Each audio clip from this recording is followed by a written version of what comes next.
अब देखिए बिल्कुल टाइम 45 ने बजवाई कि वो भी ताली हो गई, ये भी ताली हो गई, उसकी तालियां हम इसी निपट के बढ़ा दें।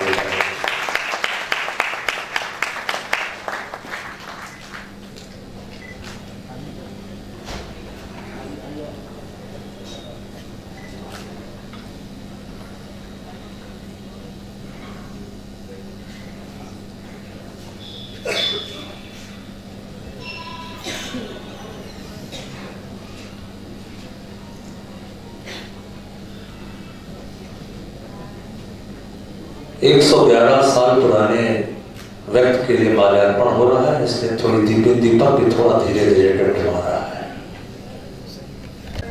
लगा है कपूर लगा है, लेकिन दरअसल क्या है कि मौसम बदल रहा है ना, तो बरसात जा रही है, जाड़ा आ रहा है, तो थोड़ा सा उस पर उसका प्रभाव है।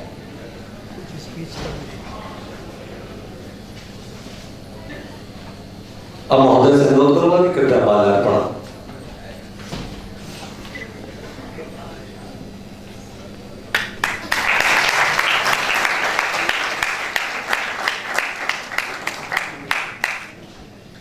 और मैं भूपेंद्र जी से अनुरोध करूंगा कि उनका मंत्री महोदय का कृपया अभिनंदन करें, स्वागत करें सर सेंटर में।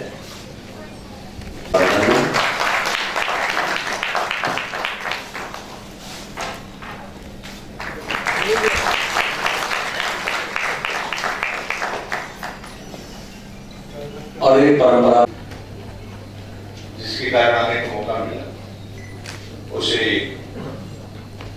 बोलने की आवश्यकता नहीं है, लेकिन भूपेंद्र को मैं बधाई देता हूं जिस परंपरा कायम रखा है, जो देश और राष्ट्र के लिए अपना जीवन समर्पित करते हैं। शरीर का एक एक कण, बूंद की एक एक बूंद और एक एक पल, पूरा जीवन समर्पित इस राष्ट्र के भारत मां के चरणों में समर्पित करते हैं। ऐसे नौजवान सरदार भगत सिंह का जन्म जयंती मना रहे हैं। आप सबसे मैं ही निवेदन करूंगा, ज्यादा नहीं। लोग बोलते हैं कि प्रतिष्ठा के लिए लोग संघर्ष करते हैं, लेकिन प्रतिष्ठा ऐसे नहीं मिलती है। देश के लिए, राष्ट्र के लिए, परिवार के लिए, समाज के लिए, किसी कार्यक्रम के लिए और किसी जयंती, किसी कार्यक्रम के लिए जब निष्ठा मन में आती है तो प्रतिष्ठा अपने आप में पीछे आती है। और निष्ठा के साथ जो भी समर्पित भाव से काम करता है उसको प्रतिष्ठा मिलती है। जो प्रतिष्ठा के लिए भागता है उसको प्रतिष्ठा नहीं मिलती। यदि निष्ठा है इस राष्ट्र के प्रति, निष्ठा है इस राष्ट्र के प्रति, निष्ठा है भगत जी के प्रति, तो स्वाभाविक है समाज में उसको प्रतिष्ठा मिलेगा। और आज इसके अवसर को मैं हृदय से बधाई देता हूँ कि इस कार्यक्रम के लिए। और आप सबको मैं आग्रह करूँगा, 3 बार मेरे साथ पेट अंदर से खींचा हुआ और दोनों मुट्ठिका बंधी हुई। मैं कहूँगा सरदार भगत सिंह, आप कहेंगे अमर रहे, अमर रहे। सरदार भगत सिंह अमर रहे, अमर रहे। सरदार भगत सिंह अमर रहे, अमर रहे। सरदार भगत सिंह अमर रहे, अमर रहे। मित्रों, अंतिम में एक शब्द और, क्योंकि मैं परिवहन मंत्री हूं। लोग राष्ट्र के लिए समर्पित हैं, देश के लिए समर्पित हैं, समाज के लिए समर्पित हैं, लेकिन आपसे निवेदन करता हूं कि आपको आगे बढ़ने के लिए 4 बातें आवश्यक हैं। सर पर बर्फ, मुंह में शक्कर, सीने में आग और पैर में चक्कर। सोचो तो ठंडे दिमाग से, बोलो तो मीठा। यदि पत्नी गुस्सा हो गई तो तुम शांत हो जाओ, और पति गुस्सा हो गया तो तुम शांत हो जाओ। थोड़ी थोड़ी लड़ाई में पूरा परिवार बर्बाद हो जाए। यदि बेटा बेटी गुस्सा हो जाए, मान लो आप रात में कहते हैं कि मोबाइल मत यूज करो, चलो यूज करती है तो करने दो, लेकिन गुस्सा मत करो। थोड़ा ठंडे दिमाग से काम लोगे तब परिवार खुशहाल बना रहेगा, और गुस्सा होगा तो परिवार डिस्टर्ब हो जाता है। सीने में आग, सीने में आग और पैर में चक्कर। जो लक्ष्य बनाए उसके लिए चलते रहो। और अपने जीवन की सुरक्षा के लिए आवश्यक है कि आप हेलमेट लगाओ, सीट बेल्ट लगाओ, जेब्रा क्रॉसिंग का ध्यान दो और अनुशासित जीवन यापन और ठीक ढंग से चलो। मैं गुजरात रहा चुनाव में, मैं देखा कि मंत्री, मेरी भी गाड़ी जा रही है और ऑटो वाला सामने पड़ गया तो मेरी गाड़ी बैक कर लेता था, ऑटो को रास्ता देता। मैं 1.5 महीना रहा कच्छ में, किसी को गुस्सा करते हुए नहीं देखा। रात में 12 बजे लड़की पार्क में बैठे रखो और स्वयं आप सब अपना अनुशासन का पालन करो। और मौत लखनऊ के गौरव के लिए, आज सरदार भगत सिंह के जन्मदिन के लिए एक गौरव अपने को करो कि कोई आरटीओ अधिकारी या कोई पुलिस की गाड़ी मेरी गाड़ी का चालान न करे। मैं यातायात नियमों का पालन करूंगा और उसके अनुसार मैं चलता रहूंगा। बहुत बहुत धन्यवाद।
भारत की पवित्र धरा पर रोशनी की एक नन्ही सी किरण का अवतरण हुआ था, जिसने प्रकाश पुंज बनकर स्वतंत्रता आंदोलन की राह को आलोकित किया।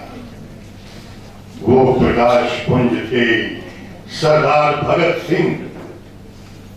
22 बरस, 23 बरस और 24 बरस की उम्र होती है भविष्य के सपने देखने की। उन्मुक्त आकाश में स्वच्छंद उड़ान भरने की, पर सरदार भगत सिंह, चंद्रशेखर आजाद, सुखदेव, राजगुरु ने सपने देखे भारत मां को गुलामी की जंजीरों से आजाद कराने के, एक खुशहाल हिंदुस्तान के। इन्होंने छोटी सी उम्र में ही अपने जीवन का सर्वोच्च बलिदान दिया। नमन है इनके जोश, जुनून, जज्बे और हौसले को। आजादी की कभी शाम नहीं होने देंगे, शहीदों की कुर्बानी बदनाम नहीं होने देंगे। बची हो जो एक बूंद भी गर्म लहू की, तब तक भारत माता का आंचल नीलाम नहीं होने देंगे। आज अमर शहीद सरदार भगत सिंह के जन्म दिवस के पावन अवसर पर प्रस्तुत है भूपेंद्र प्रताप सिंह द्वारा लिखित और विनय श्रीवास्तव द्वारा निर्देशित नाटक 28 सितंबर 1907।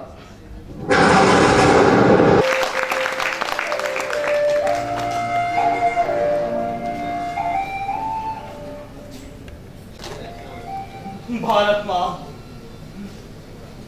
सैकड़ों सालों से आजादी का इंतजार करते हुए पुकार रही है, राह देख रही है अपने किसी लाल का जो उन्हें इन गुलामी की जंजीरों से आजाद कराएगा। और मां की वो करुण पुकार सुनी हमारे उन क्रांतिकारियों ने, हमारे उन सैनिकों ने जो भारत मां की लाज बचाते बचाते शहीद हो गए। भारत मां को जंजीरों में जकड़ा देख उन सब का मन तड़प उठा, उनकी रूहें कांप उठी। जी हाँ, सन 1600 ईस्वी में ईस्ट इंडिया कंपनी हिंदुस्तान में व्यापार करती थी। उन्होंने मुगल बादशाह जहांगीर से हिंदुस्तान में व्यापार करने की इजाजत ली। यहाँ रहकर वो व्यापार करने लगे और धीरे धीरे राजा महाराजाओं को अपना दोस्त बनाने लगे। मुगल बादशाह औरंगजेब की मृत्यु के बाद मुगल बादशाही खत्म सी होने लगी। इसी का फायदा उठाकर अंग्रेजों ने हम हिंदुस्तानियों को अपना गुलाम बना लिया। चारों ओर घोर अत्याचार हो रहे थे, मारपीट, लूटपाट वगैरह वगैरह। अंग्रेज हम लोगों को अपने आगे कुछ भी नहीं समझते थे। वे जो भी चाहते थे वही करते थे। अगर उनके खिलाफ कोई आवाज उठती तो वो आवाज दबा दी जाती। हम ना तो अपने ढंग से जीवन जी सकते थे और ना ही अपने विचार किसी के सामने व्यक्त कर सकते थे। हम पूरी तरह से ब्रिटिश सरकार के गुलाम बन गए थे। और हाँ, वो गुलाम जिंदा तो होते हैं, मगर उनका जीना ना जीने से भी ज्यादा बदतर हो जाता है। इस हालत को सुधारने का एक ही साधन था, इन हालातों को बदलने का एक ही इलाज था। इस दुर्दशा की बस एक ही दवा थी और वो थी आजादी।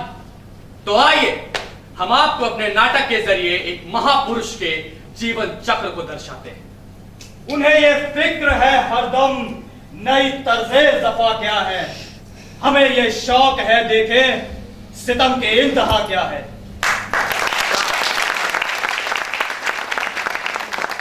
ये अल्फाज उस इंसान के हैं जो साहस, स्वाभिमान, आत्मविश्वास और बहादुरी की मिसाल है। ये अल्फाज हैं आजादी के एक ऐसे परवाने की, ये ख्यालात है एक ऐसे शख्स के जिसने पूरी आवाम की सोच को बदल दिया, आजादी की लड़ाई को एक नया अंजाम दिया। जो कल दुनिया के लिए मिसाल थे आज वो मशाल है। ये जन जन की चेतना के प्रतीक है और अंग्रेजों की आंखों के किरकिरी। इनका जन्म 28 सितंबर यानी आज ही के दिन 1907 को पंजाब के लायलपुर के बंगा नाम के एक गांव में हुआ। इनके घर में सभी देश प्रेमी थे, इसीलिए इन पे भी बचपन से ही देशभक्ति सवार थी। और भाई वो भी क्यों ना, एक कहावत तो सुनी है ना आपने कि पूत के पांव पहले से ही नजर आने लगते हैं। इसीलिए तो इनका चरित्र अपने परिवार से बेहद प्रभावित था। इनको देश का सबसे बड़ा क्रांतिकारी कहा जाता है। शहीद आजम सरदार भगत सिंह।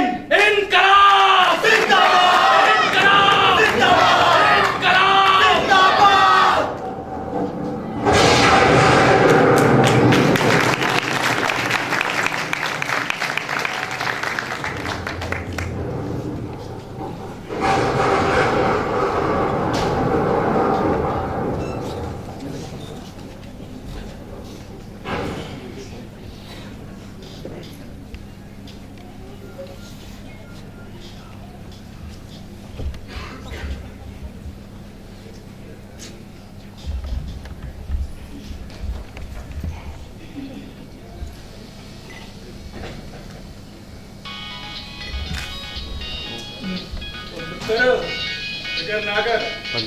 ठीक होगा।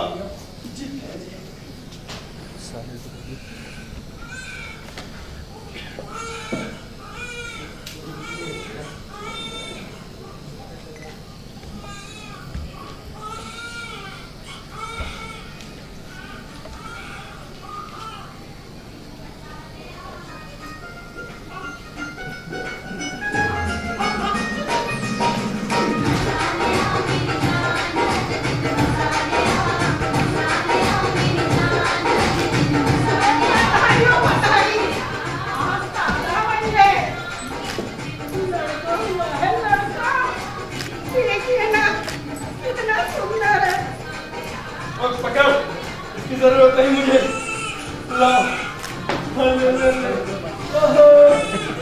भाई ये तो बिल्कुल अपने दादाजी पर गया है। बहू कैसी है? वो ठीक तो है ना? अरे बहू तो चंगी है जी, उसकी चिंता ना करो।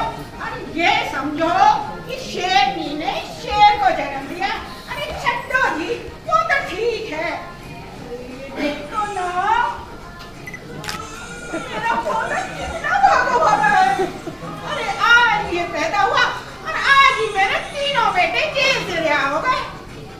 सब वाहिगुरु जी की कृपा है। वो तो है। और अलायक कथया राजू हमारे कुछ रहे, कुछ रहे, कुछ रहे।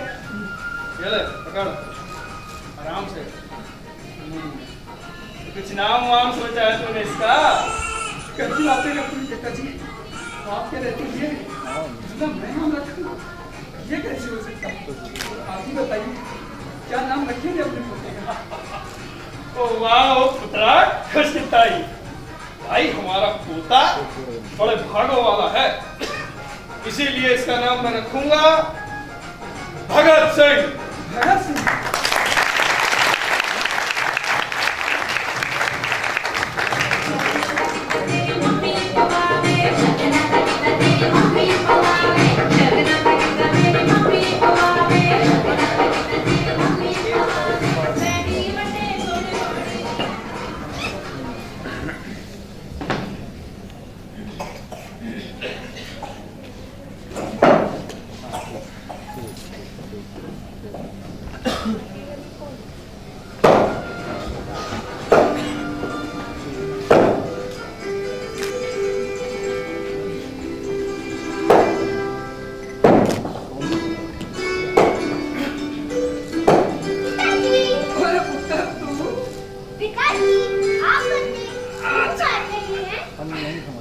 बेटा हम खेत में नालियां बनाएंगे और उन नालियों में गन्ने की गांठियां डालेंगे, फिर पाटा मारकर मिट्टी से दबा देंगे, फिर इन गांठों से नन्हे नन्हे पौधे निकलेंगे, कुछ दिन बाद ऐसे गन्ने बन जाएंगे।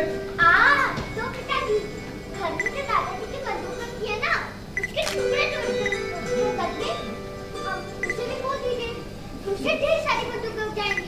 देखिए बेटा, इतनी सारी बंदूकों का हम करेंगे क्या? अरे जब हमारे देश में हर किसी के पास बंदूकें होंगी तो हम सब मिलकर अंग्रेजों को मारकर भगा देंगे और हमारा देश आजाद हो जाएगा। बेटा, बंदूकें देखिए होती, कोई रोए नहीं जाता। अच्छा अब तू जाकर बाहर खेल, मैं इन्हें खेत में रोकर आता हूँ। और हाँ, घर जल्दी आ जाना। ठीक है पिताजी।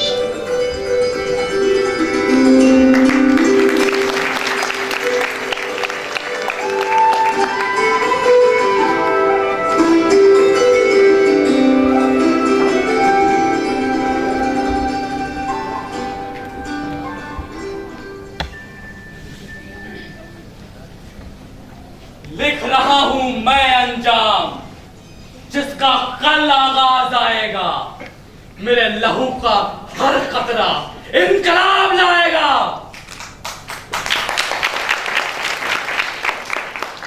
इतनी छोटी सी उम्र में इतनी बड़ी बड़ी बात करने वाला एक दिन इतना नाम करेगा, शायद किसी ने सोचा भी नहीं था। भगत के छोटे चाचा सरदार स्वर्ण सिंह जेल में ही शहीद हो गए और कुछ समय बाद उनके बड़े चाचा यानी सरदार अजीत सिंह को भी गिरफ्तार कर लिया गया। लेकिन अजीत सिंह जेल से भाग गए और सबकी नजर से बचकर हिंदुस्तान छोड़कर दूसरे देश चले गए, ताकि बाहर देश से ही वो हिंदुस्तान की सेवा कर सके। वो बाहर तो चले गए लेकिन कभी वापस नहीं आए। क्या हुआ क्या नहीं कुछ भी पता नहीं चल पाया। और इधर अजीत सिंह की पत्नी श्रीमती हरनाम कौर रोज उनकी राह देखती और उनकी याद में रोती रहती थी। भगत सिंह तो बहुत छोटे थे, अपनी चाची को रोता देखकर वो भी बहुत उदास हो जाते थे। और किसे पता था कि जो आज अपनी चाची के आंसू पोंछ रहा है, वो एक दिन भारत मां के आंसू पोंछेगा।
देख, आज तेरी चाची बड़ी गुमसुम है, ताकि पता तो कर क्या बात है, क्यों गुमसुम है।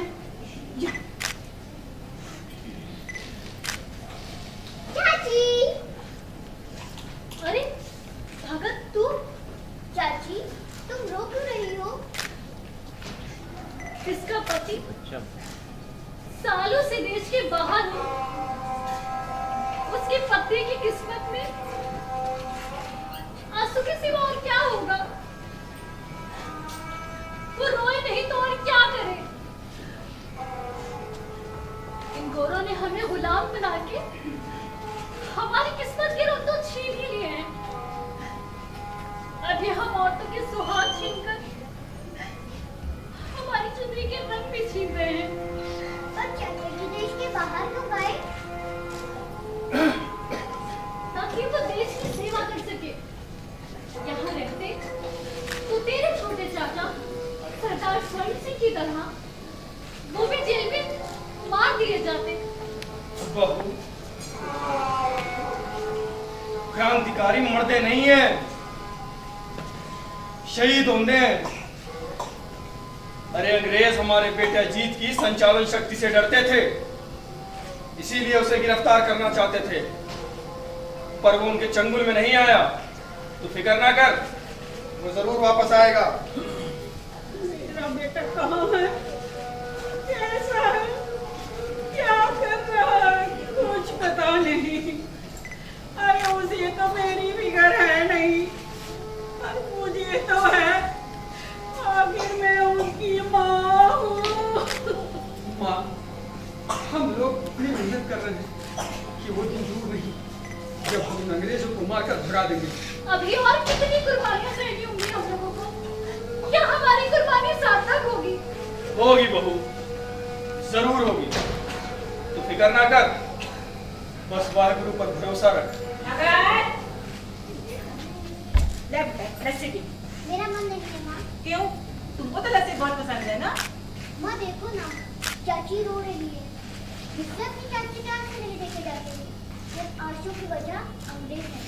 चाची तुम परेशान मत हो, जब मैं बड़ा हो जाऊंगा ना तो दादाजी की बंदूक से अंग्रेजों को मारकर भगा दूंगा और अपने चाचा जी को वापस ले आऊंगा।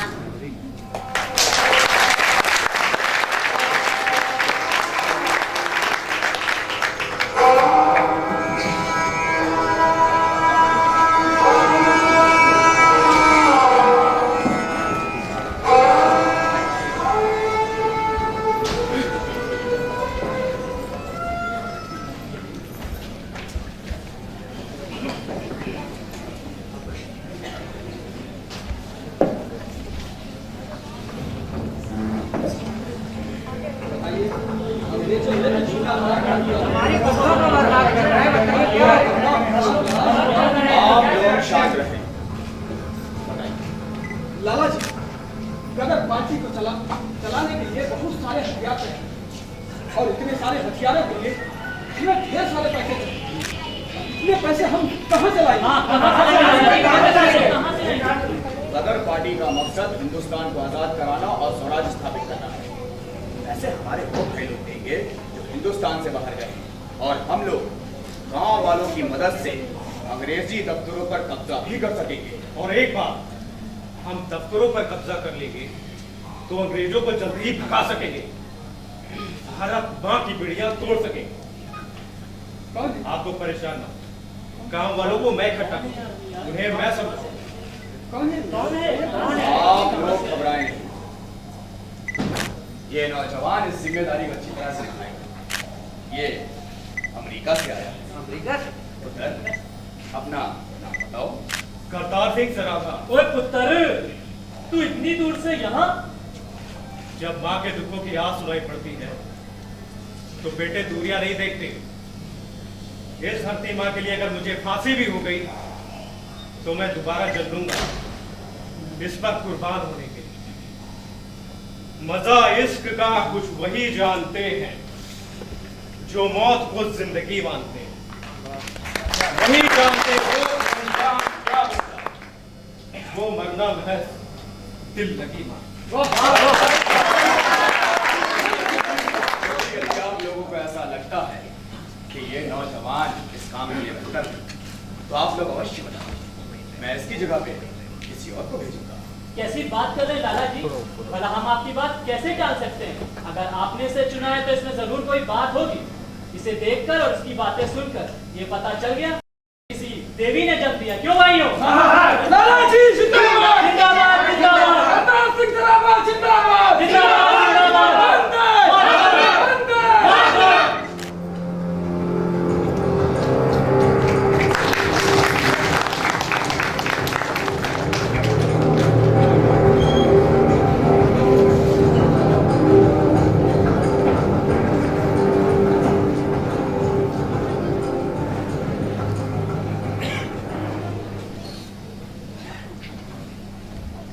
जो भरा नहीं भावों से, बहती जिसमें रसधार नहीं, वो हृदय नहीं पत्थर है जिसमें स्वदेश का प्यार नहीं।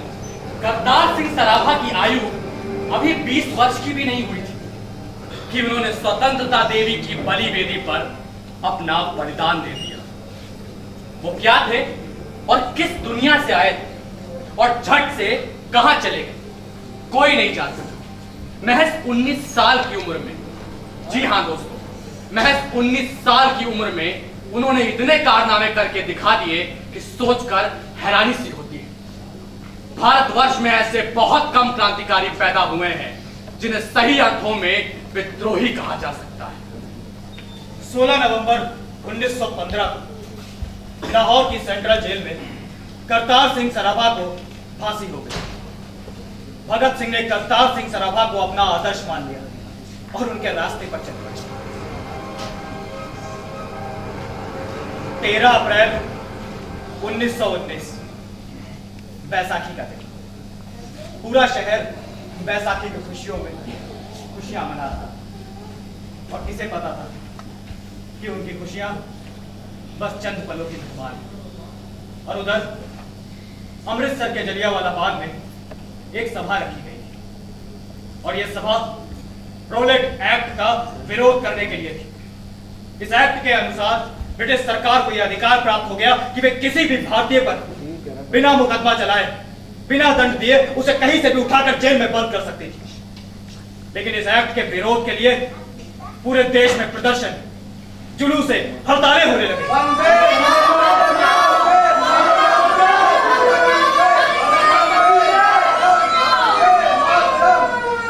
पूरे शहर में कर्फ्यू लग गया। दफ्तर, अस्पताल, दुकानें सब बंद हो गए। बाग में हजारों की तादाद में लोग इकट्ठा हुए थे।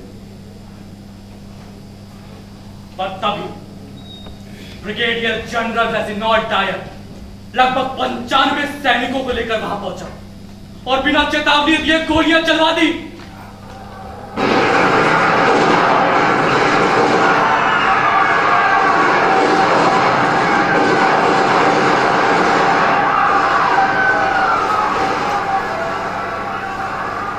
जवान, बच्चे, बूढ़े, महिलाएं सब मारे गए।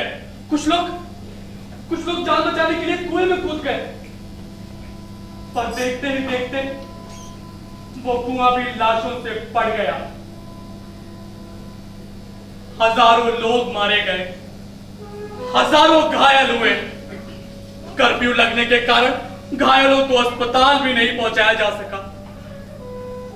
कुछ दिन बाद लाशें तो हटा दी गई, परंतु वहां गोलियों के निशान आज भी उस घटना को बयां करते हैं। और यह घटना ब्रिटिश हुकूमत के काले अध्यायों में से एक है, जिसमें हजारों लोगों ने परिवार गंवाए, लाखों ने अपनी जानें। इसको जलियांवाला बाग हत्याकांड के नाम से जाना जाता है। कहा जाता है कि यह घटना ही भारत में ब्रिटिश शासन के अंत की शुरुआत थी और इस हत्याकांड का भगत सिंह पर बहुत गहरा प्रभाव पड़ा। हत्याकांड की सूचना मिलते ही वे 12 मील दूर पैदल चलकर बाग से सीधा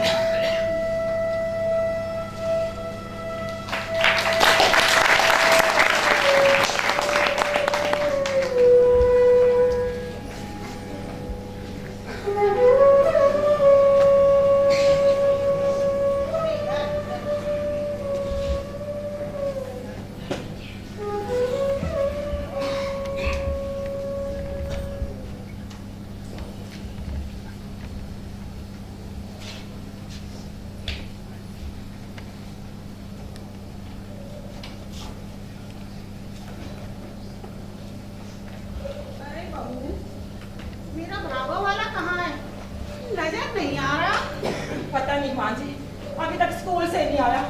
कब की छुट्टी हो गई है, पता नहीं लड़का कहाँ रह जाता है। आप बैठिए, उन्हें पता किया, मैं पता करके आती हूँ। आप बैठो, मैं अभी आई। भगत, भगत! अंग्रेजों ने जलियांवाला में गोलियां चला दी, सैकड़ों लोग मारे गए। फिरंगियों ने गोलियां चलवा दी, हजारों लोग मारे गए। माँ जी, जलियांवाले बात गोलियां चल गया। माँ जी, भगत नहीं आया। हाय वाहेगुरु, रक्षा करना, मेरे बच्चों की रक्षा करना है। सच्चे बादशाह, रक्षा करना, जाके देखा भगत को। जल्दी मैं भी आई। भगत आ गया। तू कहाँ रह गया था पुत्र? कहाँ गया था तू? कहाँ गया था? मैं जलियांवाला बाग गया था दादी। इसमें हमारे को खून है दादी। क्यों गया था जलियांवाला बाग? अरे तुझे पता है कि वहाँ गोलियां चल गई? अरे तुझे कुछ हो जाता तो क्यों गया था बाप? क्यों गया था? मिट्टी में गिरा था, मैं वो मिट्टी लगा। माँ, अंग्रेज हमको क्यों मार रहे हैं? हमने उनका क्या बिगाड़ा है? मैं कब बड़ा हूँगा?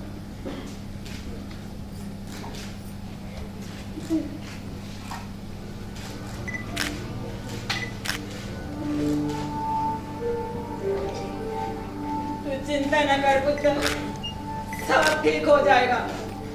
वाहेगुरु सब ठीक करेगा। पर तू ऐसे कहीं जाया मत कर पुत्र।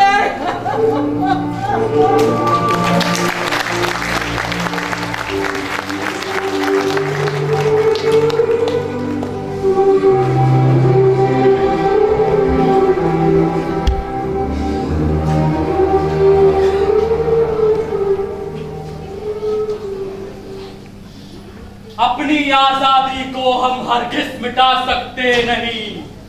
सर कटा सकते हैं लेकिन सर झुका सकते नहीं। 5 फरवरी 1922 को गोरखपुर में चौरी चौरा नामक जगह पर भारतीयों ने ब्रिटिश सरकार की एक पुलिस चौकी को आग लगा दी, जिसमें लगभग 22 सिपाही जिंदा जलकर मर गए। ये देखकर गांधी जी को बहुत बुरा लगा और उन्होंने आंदोलन वापस ले लिया। लेकिन इस बात से मोतीलाल नेहरू जी, सुभाष चंद्र बोस जी और लाला जी ने भी काफी निंदा जताई। गांधी जी के इस फैसले ने भगत सिंह के मन को अंतर्द्वंद से भर दिया। और भाई इधर भगत सिंह की शादी की बात चलने लगी। लगभग 15-16 साल की उम्र में उनसे पूछे बिना उनका विवाह तय कर दिया गया। इस बात से भगत सिंह को बेहद ठेस पहुंचा। उन्होंने अपने पिता को पत्र लिखकर शादी से इनकार कर दिया और वो लाहौर से चले गए।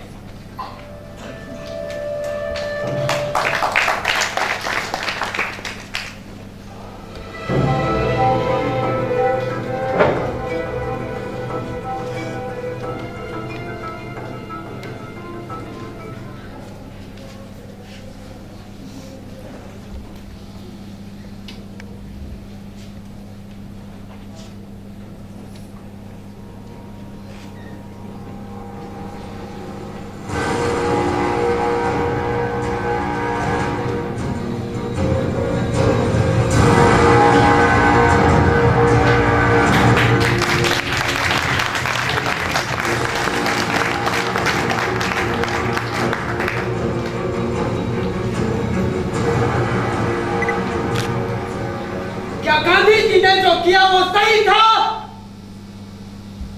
असहयोग आंदोलन चलाया, हम सब उस आंदोलन में कूद पड़े। बच्चों ने अपनी किताबें फेंक कर सरकारी विद्यालयों का त्याग कर दिया। लोगों ने विदेशी वस्तुओं का बहिष्कार तक कर दिया। लेकिन चौरी चौरा के कारण आंदोलन वापस ले लेना कहाँ की समझदारी थी। कितने जोर शोर से नारे लग रहे थे, लोगों में कितना जोश था, परंतु एक ही झटके में सबका सपना चूर चूर कर दिया। क्यों? हिंसा सही है या अहिंसा? अगर हिंसा गलत है तो खुदीराम बोस, अंबा प्रसाद, करतार सिंह सराबा और मेरे चाचा सरदार अजीत सिंह का त्याग तो व्यर्थ हो जाएगा। इन लोगों का भारत के इतिहास में कोई स्थान नहीं रहेगा। क्या केवल अहिंसा के बल पर हमें आजादी मिल जाएगी? नहीं, कभी नहीं। ये केवल भ्रम है लोगों का, केवल भ्रम। ओए भगत, किससे बातें कर रहा है? किसी से? हाँ चल चल, मिठाई खिला। क्यों, हम आजाद हो गए क्या? हो जाएंगे, हो जाएंगे। पहले तो मिठाई तो खिला। बता ना सुखदेव, क्या बात है? इतना परेशान क्यों है भगत? चौरी चौरा के बारे में सुना तूने? हाँ सुना भगत, पर क्या कर सकते हैं? जो बीत गया उसे भूल जा और आगे की सोच। और सुना तेरी शादी तय हो गई? हाँ हो गई, पर मैं नहीं करूंगा। ये तू क्या कह रहा है भगत? तू शादी नहीं करेगा, पर क्यों? यार ये भारत माँ की तकलीफ और दर्द को समझने का समय है, शादी का नहीं। ये इनकलाब लाने का समय है, शादी का नहीं। क्या हुआ भगत? अंग्रेज हर रोज हम लोगों को मार रहे हैं, घरों में लूटपाट कर रहे हैं, फसलों को बर्बाद कर रहे हैं। ऐसे में मैं शादी करूं, खुशियां मनाऊं? नहीं, शादी ब्याह के चक्कर में मैं नहीं पड़ना चाहता। इस बंधन में अगर मैं बंध गया तो अपने मार्ग से भटक जाऊंगा। जब मैं छोटा था तो दादाजी ने मुझे वतन की खिदमत के लिए दान कर दिया था। मेरी जिंदगी आजादी वतन के लिए दान कर दी गई है। मैंने क्रांति के मार्ग पर चलने का फैसला लिया है, और जो रास्ता मैंने अपने लिए चुना है ना, इसमें बहुत सी मुश्किलें हैं। और ऐसे में क्या उस लड़की के साथ गलत नहीं होगा यार? इसलिए मैं पढ़ाई छोड़कर लाहौर से जा रहा हूँ। मतलब भगत, तू सच में शादी नहीं करेगा क्या? सुख, इस गुलाम देश में अगर मेरी शादी हुई तो सिर्फ और सिर्फ मौत से होगी, और मेरे बाराती इस वतन की आन में कुर्बान होने वाले शहीद होंगे। और इन अंग्रेजों से मुझे दहेज में देश की आजादी चाहिए। और मैं तुम्हारा सहवाला बनूंगा, हम लोग गाना गाते हो जाएंगे। लेकिन भगत, कहाँ जाओगे तुम? कानपुर, चंद्रशेखर आजाद जी के पास।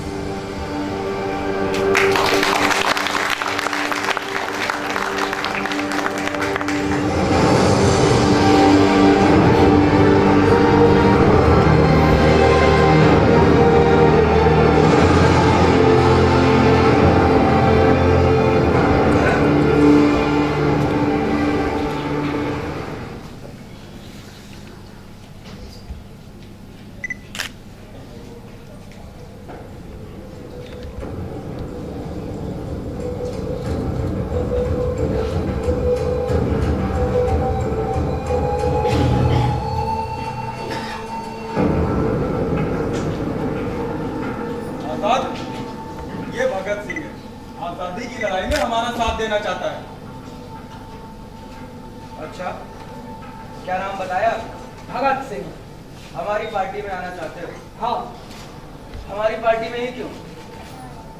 देखो भगत, हमारे रास्ते और हमारे तरीके कठिन है।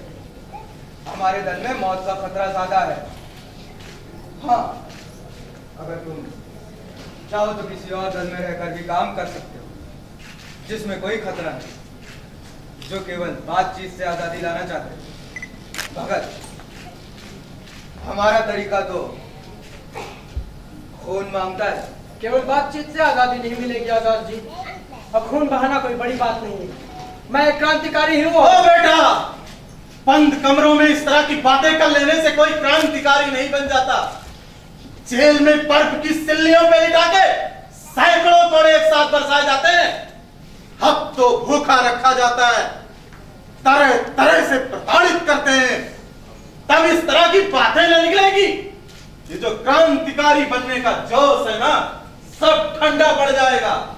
अभी भी वक्त है, घर वापस जाओ, खाओ पियो खेलो कूदो, अभी तुम्हारी उम्र ही क्या है। आज मुझे पता चला कि हम अपने काम में सफल क्यों नहीं हो पा रहे हैं।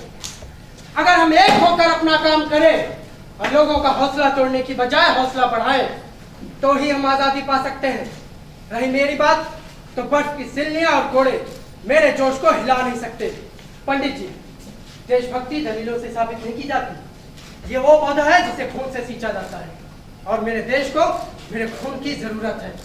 मेरा खून भी निकल जाए तो भी मेरे खून के एक एक कतरे से बस एक ही आवाज आएगी, इनकलाब जिंदाबाद, इनकलाब जिंदाबाद, इनकलाब जिंदाबाद।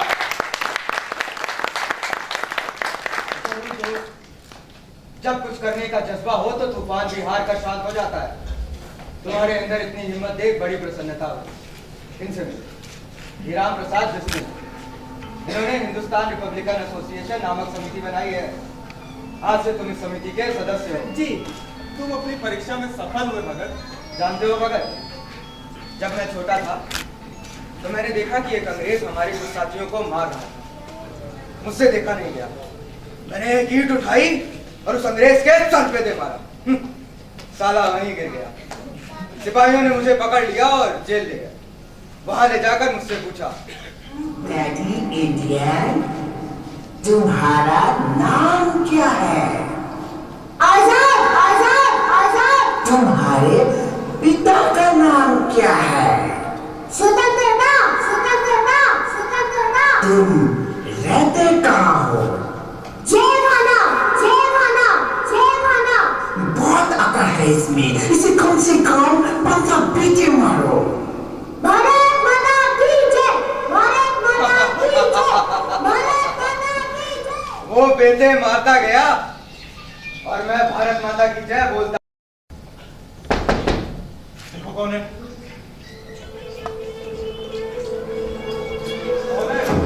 जी मैं अफगान।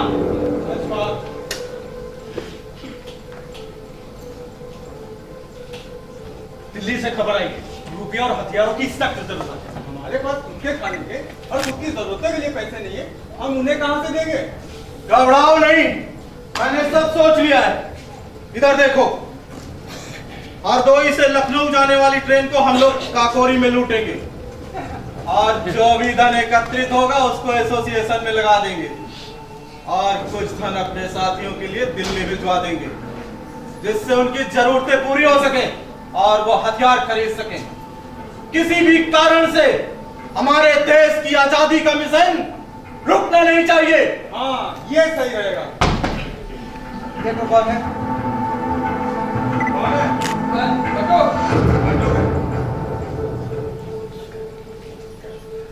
भगत के पूज्य पिताश्री की चिट्ठी आई है।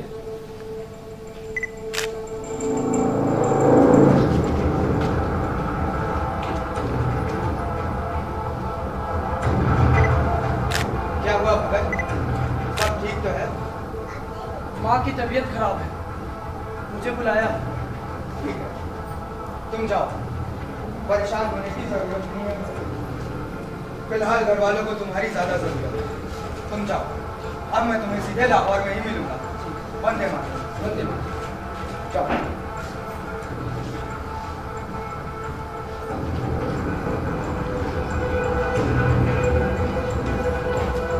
लेकिन पंडित जी, ये काम हम कब करेंगे? 9 अगस्त को हमारा एक साथी काकोरी रेलवे स्टेशन पर चेन खींचेगा। हम लोग ट्रेन में पहले से मौजूद होंगे और आजाद, आप हमें काकोरी पे ही मिलेंगे। हम सब लोग एक साथ अंदर से हमला करेंगे और आजाद, आप बाहर से आएंगे। ध्यान रहे कि हम सबके चेहरे छुपे होने चाहिए।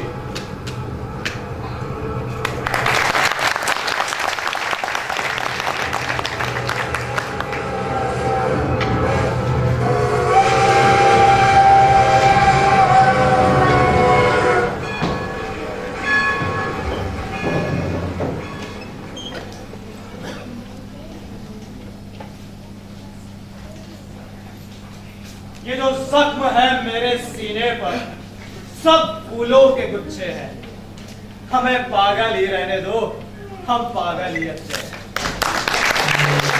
भारतीय स्वतंत्रता संग्राम के क्रांतिकारियों द्वारा 9 अगस्त 1925 को हरदोई से लखनऊ जाने वाली रेलगाड़ी को लूटकर काकोरी कांड किया गया। ब्रिटिश सरकार से युद्ध करने की ललक से हथियार खरीदने के लिए ब्रिटिश सरकार का ही खजाना लूट लिया गया। इस लूट में कई लोग शामिल थे। राम प्रसाद बिस्मिल, अशफाक उल्लाह खान, चंद्रशेखर आजाद, योगेश चंद्र चटर्जी, भूपेंद्र नाथ सन्याल और रोशन सिंह जी। कुछ समय बाद राम प्रसाद बिस्मिल और उनके कुछ साथियों को पकड़ लिया गया। लेकिन चंद्रशेखर आजाद को कोई पकड़ नहीं सका। कुछ समय बाद 17 दिसंबर 1927 को गोंडा की एक जेल में राजेंद्र नाथ लाहिड़ी को फांसी हो गई। 19 दिसंबर 1927 को गोरखपुर में बिस्मिल जी को, फैजाबाद में अशफाक उल्ला खान जी को, इलाहाबाद में रोशन सिंह जी को फांसी हो, योगेश चंद्र चटर्जी को आजीवन कारावास, ऐसे ही कुछ क्रांतिकारियों को फांसी तथा कुछ को आजीवन कारावास की सजा हो।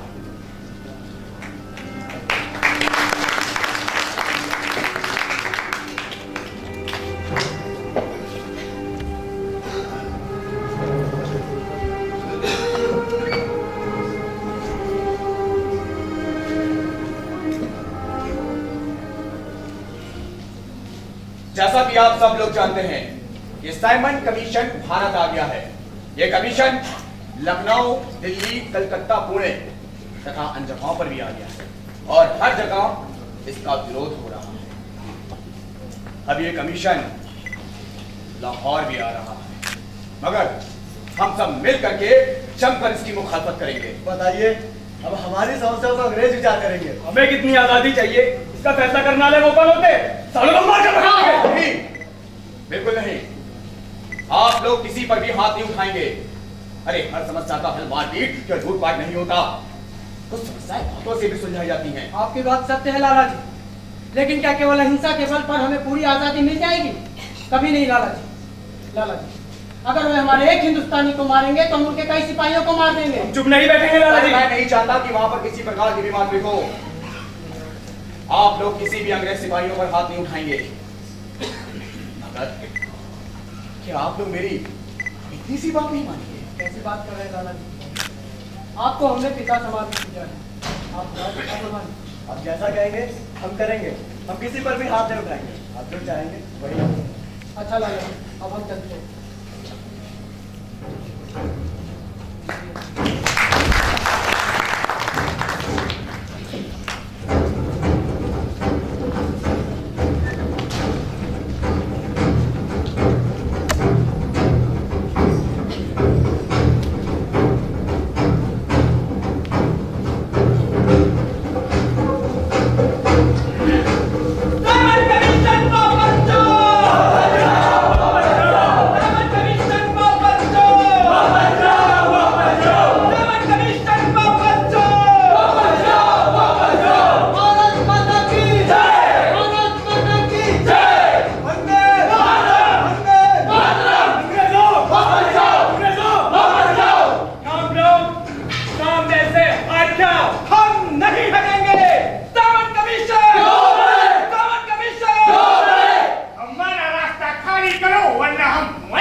मेरे शरीर पर पड़े एक एक लाठी का वार अंग्रेजी हुकूमत की ताबूत की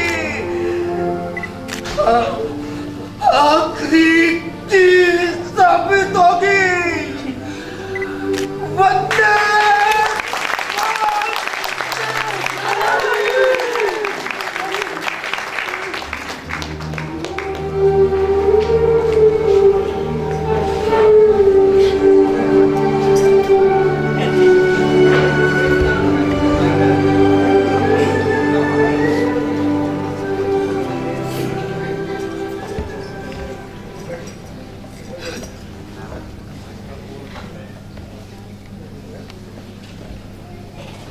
सब मायूस होकर क्यों बैठे हैं?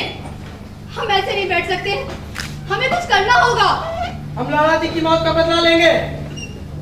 हाँ, हम स्कॉट को मारेंगे। उसने लाला जी को बहुत बेरहमी से मारा है। लाला जी का अपमान पूरे राष्ट्र का अपमान, और लाला जी की शहादत गुलाम देश में चुनौती है। जगोपाल स्कॉट का पीछा करके उसकी पहचान बताएगा। भगत और राजगुरु स्कॉट पर ठीक उस समय गोली चलाएंगे जब वो मोटरसाइकिल से सड़क पे आ जाएगा। सुखदेव जी, तुम राज और भगत को कवर करोगे और मैं तुम तीनों को। लेकिन आजाद जी, आप पीछे रहेंगे? आपको कुछ हो गया तो मैं आपको पीछे नहीं छोड़ूंगा। अरे दोस्त, तुम मेरी चिंता मत करो। अभी तक कोई मायका लाल पैदा नहीं हुआ जो आजाद को पकड़ सके, और जब तक मेरे साथ है, मुझे मारने वाला पैदा नहीं हुआ। भगत, दुश्मन की गोलियों का मैं सामना करूंगा। आजाद ही रहा हूं, आजाद ही रहूंगा।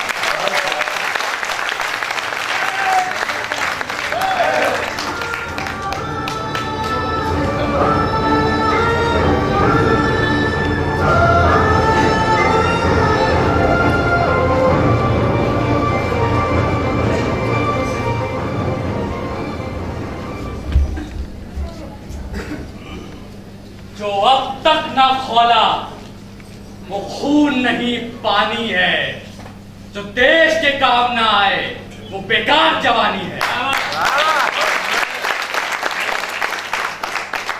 3 फरवरी 1928 को साइमन कमीशन भारत पहुंचा। हर जगह कमीशन का विरोध चल रहा था और भीड़ को देखते हुए अंग्रेजों ने लाठीचार्ज का आदेश दे दिया। 30 अक्टूबर को लाला जी के ऊपर जो लाठीचार्ज हुआ उसमें लाला जी गंभीर रूप से घायल थे और ज्यादा चोट लगने के कारण 17 नवंबर 1928 को लाला जी शहीद हो गए। भगत सिंह ने लाला जी के बलिदान को बहुत गंभीरता से लिया।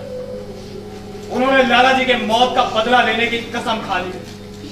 उन सब ने यह भी तय कर लिया कि अब स्कॉट को कैसे मारेंगे।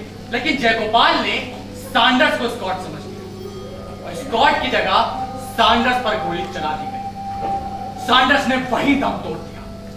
अंग्रेज सरकार बौखला गई। उसने हर जगह नाकाबंदी कर दी पर किसी को भी पकड़ने में सफल न हो सके।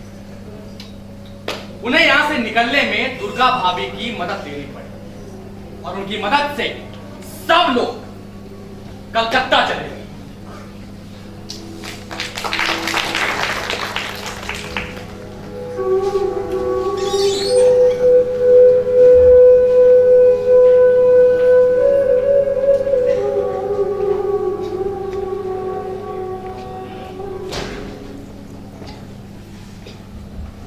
अंग्रेजों ने भगत को पहचान लिया है। लोग कह रहे हैं कि सैंडर्स को मारने वालों में एक सिख भी था। हमें किसी भी तरह करके भगत को यहाँ से निकालना होगा और हमें भी यहाँ से निकलना होगा। चाहे कुछ भी हो जाए, हम उसे कुछ होने नहीं देंगे। सबसे कठिन समस्या तो ये है पंडित जी कि भगत को लाहौर से कैसे निकालेंगे।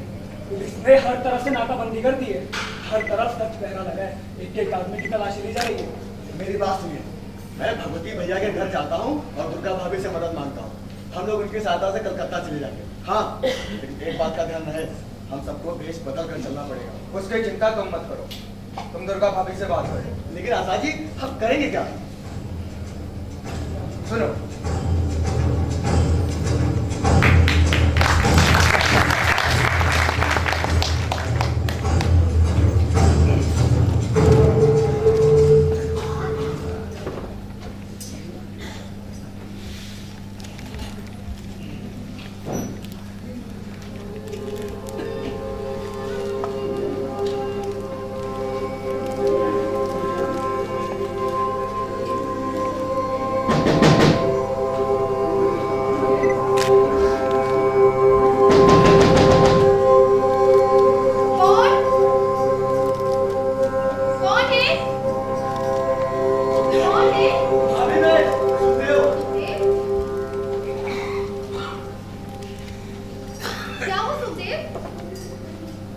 भाभी हमने सैंडर्स को मार दिया है।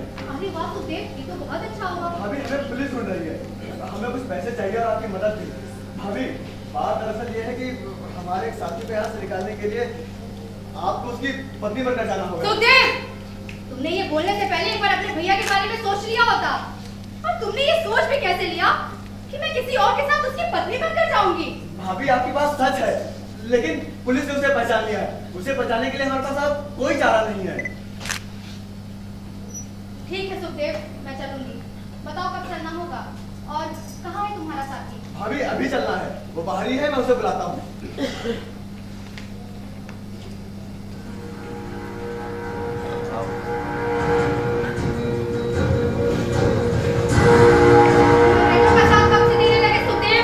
भाभी यही है वो। अकेली रहती हो यहाँ? नहीं, मेरे पति अभी बाहर गए हैं। ओह,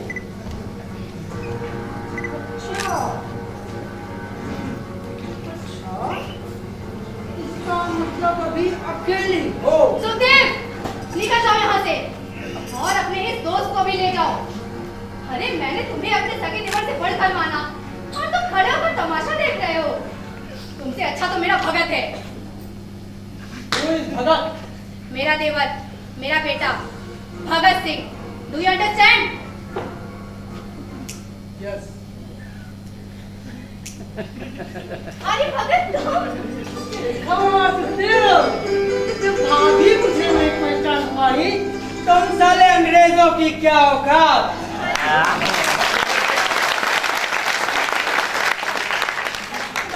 तुमने तो कमाल कर दिया। तुम तो एकदम पहचान में नहीं आ रहे हो। भाभी आपको भगत की पत्नी बनकर जाना है, अब जल्दी से तैयार हो जाइए। अरे अपने इस देवर के लिए तो मैं मौत के पलड़े तक उसके साथ चली जाऊं।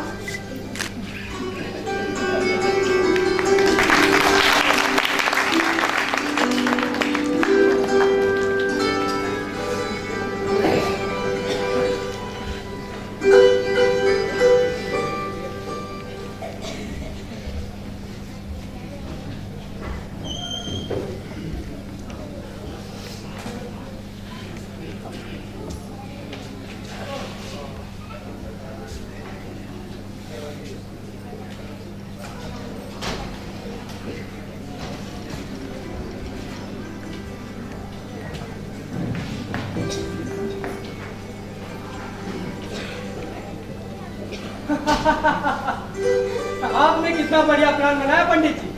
दुर्गा भाभी तो मुझे पहचान ही नहीं पाई।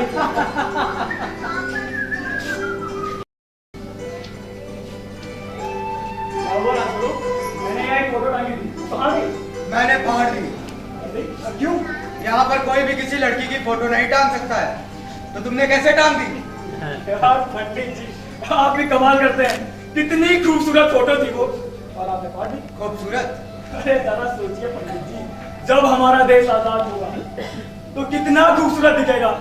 तो आप खूबसूरती से नफरत कैसे कर सकते हैं? हो गया हो तो कुछ काम की बात कर लें। अंग्रेज सरकार तो नया बिल पास करने वाली है, पब्लिक सेफ्टी बिल और ट्रेड डिस्प्यूट बिल। हमें ये दोनों बिल पास होने से रोकना होगा। आप लोग सुझाव दें कि इसे कैसे रोका जाए। हम असेंबली में बम फेंकेंगे। हाँ, और उससे वहां बैठे सभी गोले मार दिए जाएं। नहीं, हमारे बम फेंकने का मकसद किसी की जान लेना नहीं, बल्कि बहरों को ऊंची आवाज सुनाना है। मैं चाहता हूं कि सभी अंग्रेजों को पता चले कि हिंदुस्तानी जाग चुके हैं। ये बम किसी की जान नहीं लेंगे। और हाँ, बम फेंकने मैं जाऊंगा। नहीं भगत, बम फेंकने तुम नहीं जाओगे। लेकिन मैं पंडित जी, जिसे कहूंगा वो जाएगा। पंडित जी, ये मेरा आदेश है। पंडित जी आप क्यों डर रहे हैं? मैं नहीं डरता, मुझे जाने दीजिए। ठीक है, जाओ, पर तुम अकेले नहीं जाओगे, तुम्हारे साथ एक साथी और जाएगा। मैं चलूं? नहीं, मैं तुम्हारे साथ चलूंगा भगत। और वैसे भी वहाँ पढ़े लिखे लोगों को ज्यादा तो ठीक है, ये तय रहा। भगत और बटुक बम फेंकेंगे, मैं बाहर मोटरसाइकिल तैयार रखूंगा। हम भागेंगे नहीं पंडित जी, हम खुद को गिरफ्तार करवाएंगे। क्या? हाँ, ताकि हमारी बात अदालत के जरिए लोगों तक पहुंचे। हम अपने विचार अदालत में रखेंगे और वे समाचार पत्रों और रेडियो द्वारा पूरे देश में पहुंचेंगे। ठीक है, जाओ। वंदे मातरम! वंदे मातरम! वंदे मातरम! वंदे मातरम!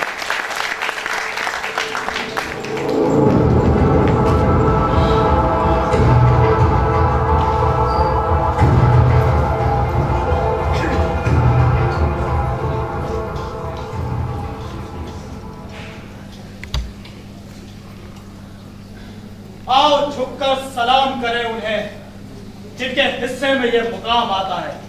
खुश नसीब होते हैं वो लोग जिनका लहू देश के काम आता है।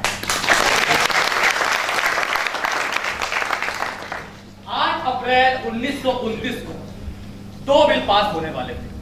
एक का मकसद था मजदूरों से उनके हड़ताल का हक छीन लेना तथा दूसरे का मकसद था बिना किसी वजह के, बिना किसी सबूत के, बिना किसी मुकदमे के किसी को भी कहीं से भी पकड़कर गिरफ्तार कर लेना। इसे रोकने के लिए असेंबली में बम फेंकने की योजना तय।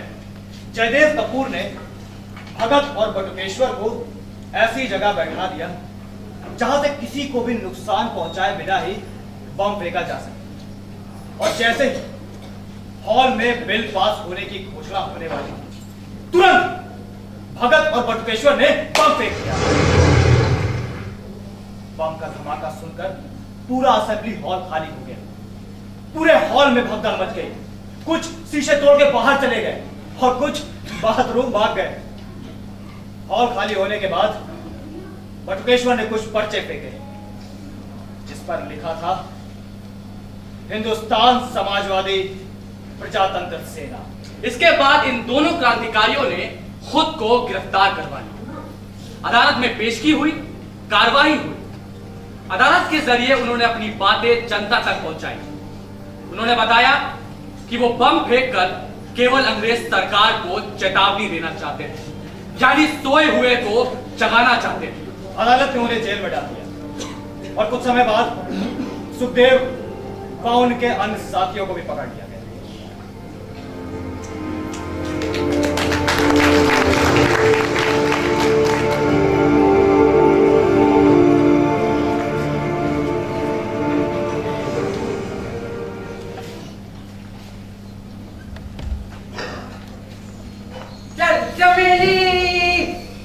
चमेली बाग में मेवा खिलाऊंगा, मेवे की डाल टूट गई चादर बिछाऊंगा।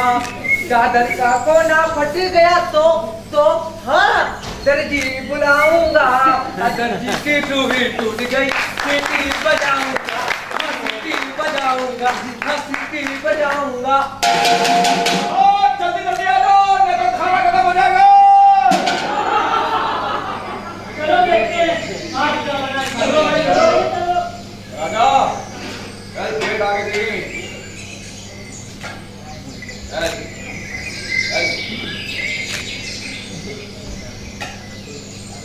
चल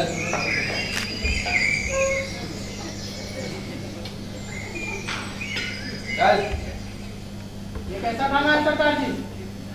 खाने में कितनी गंदगी है। ये रोटी है, ये दाल। सरदार जी हम इंसान हैं, जानवर नहीं। मैं ये खाना नहीं खाऊंगा। ये जेल है, तुम लोग का घर नहीं समझे। यहाँ पर यही मिलता है। यहाँ पर तुम लोग की माँ नहीं बैठी है जो बढ़िया बढ़िया खाना खिलाएगी। मैं नहीं खाऊंगा सरदार जी। तुम सबको यही मिलेगा यहाँ। जो मिल रहा है चुपचाप खा लो। तुम लोग के लिए कुछ अलग से नहीं आएगा। गोरे कैदियों को तो अच्छा खाना मिलता है, अच्छी सुविधाएं दी जाती हैं। हमें भी चाहिए। तुम्हें ये सब नहीं मिलेगा। जो मिल रहा है चुपचाप खाओ। मैं नहीं खाऊंगा। अपनी सरकार से कहो मैं अच्छा खाना दे। और हाँ, हमारी कुछ मांगे हैं।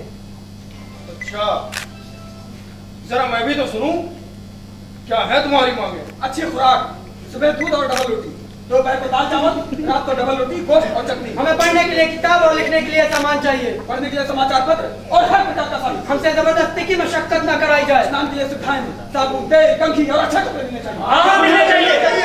कुछ नहीं मिलेगा तुम लोगों को। कुछ भी नहीं मिलेगा। जो मिल रहा है चुपचाप खा लो। सब यही खाते हैं। बहुत चल मैं भी देखा। आखिर कब तक नहीं खाओगे तुम लोग? जब तक मेरी मांग पूरी नहीं होगी। हाँ मगर हम भी खाना नहीं खाएंगे। हम सब बैठ कर भूख हड़ताल करेंगे। देखा जेलर साहब, कह दीजिए अपनी सरकार से कि हमारी बात मान ले। जिद मत करो,